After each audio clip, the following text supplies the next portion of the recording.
Version 3. Yes, I've done another mod to it. I've mounted the motor inside now. I've changed the motors. It's a 1000 kV motor.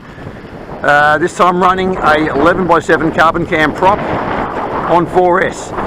Plenty of thrust. Actually dropped 20 grams after doing this mod, so now it weighs 730 grams this model. Much windier day than I wanted today to test it, but still, I'm sure it's going to have plenty of pull. Here's Angry Bird version 3, the internal motor mod. Here we go. Oh yeah, up and straight away, no worries, that's half throttle. Back it off a bit. Magnificent model, this one. Stable and fast and quiet, and that's only half throttle. Just get used to it and I'll give it a bit of a throttle up. Oh, she's fast.